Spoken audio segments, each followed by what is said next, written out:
Hi అండి, మీ మౌని మీ నా ఛానల్కి స్వాగతం.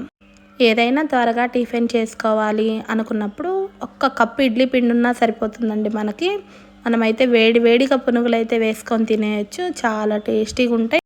ప్రాసెస్లోకి అయితే వెళ్ళిపోదాం. ఇడ్లీ పిండి నేనైతే కొంచెం తీసుకున్నాను, దాంట్లో ఒక హాఫ్ కప్ అయితే మైదా వేసుకున్నాను. నాకైతే ఫుల్ కప్ పట్టింది, మీకు కూడా ఎంత పడితే అంత చూసుకొని అయితే వేసుకోండి. దాంట్లో కొంచెం నేను జీలకర్ర అలాగే ఉప్పు వేసుకున్నాను, అలాగే కొద్దిగా సోడా ఉప్పు అయితే వేసుకున్నాను. ఇక తరిగి పెట్టుకున్న ఆనియన్స్, మిర్చి, అల్లం ముక్కలు, కరివేపాకు మొత్తం అయితే వేసుకొని నేనైతే పిండిని ఇలా నీట్గా కలుపుకుంటున్నాను అనమాట. ఈలోపు మనం బొంబాయి చట్నీకి కూడా టమాటాలు, ఉల్లిపాయ అలాగే పచ్చి కట్ చేసుకొని అయితే పెట్టుకుందాము.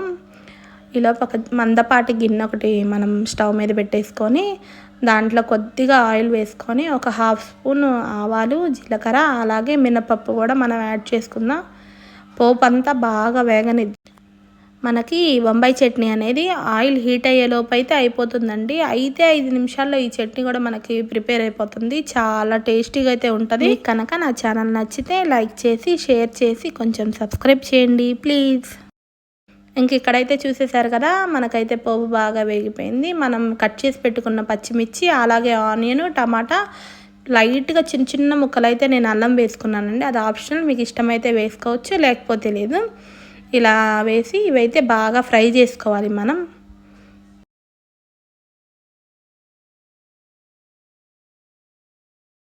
ఇలా ఫ్రై అయ్యాక కొద్దిగా పసుపు, కొంచెం ఉప్పు అలాగే ఒక 2 కప్స్ అయితే నేనైతే వాటర్ పోసుకున్నాను. ఒక హాఫ్ కప్పు వాటర్ మరిగాక ఒక హాఫ్ కప్పు శనగపిండి వాటర్లో కలిపి రెడీగా పెట్టుకున్నాను. మీకు చూపించడానికి కరెక్ట్ క్వాంటిటీ అర్థమైద్దని చెప్పి అదే కప్తో హాఫ్ కప్ అయితే తీసుకున్నాను.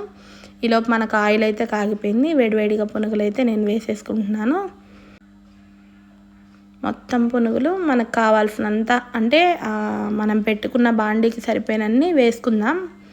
ఇలా గంటకి వెనక వైపు ఉంటుంది కదా, అట్లా మనం అవన్నీ అంటుకొని పోయి ఉంటే మొత్తం విడదీసుకుందామండి. అంటే బాగా ఈవెన్గా కుక్ అవుతాయి అన్నమాట అన్నీ, అందుకని చెప్పేసి. చూసారు కదా, ఇలా మనమైతే చక్కగా ఫ్రై చేసుకుందాం నీట్గా. చూసారు కదా ఎంత మంచి కలర్ అయితే వచ్చినాయో. ఇలా మంచి కలర్ రాగానే మనం మొత్తం తీసేసుకొని ఒక ప్లేట్లోకి అయితే పక్కన పెట్టేసుకుందాం. ఈలోపు పునుగులు ఎలా ఉన్నాయో టేస్ట్ చూద్దాం రండి. చూసారు కదా ఎంత మెత్తగా అయితే ఉన్నాయో, అలాగే చట్నీ కూడా చాలా బాగా అయితే కుదిరిందండి. ఇలా ఈ చట్నీ కారపొడి కాంబినేషన్తో తింటే సూపర్ ఉంది. అలాగే నా ఛానల్ని సబ్స్క్రైబ్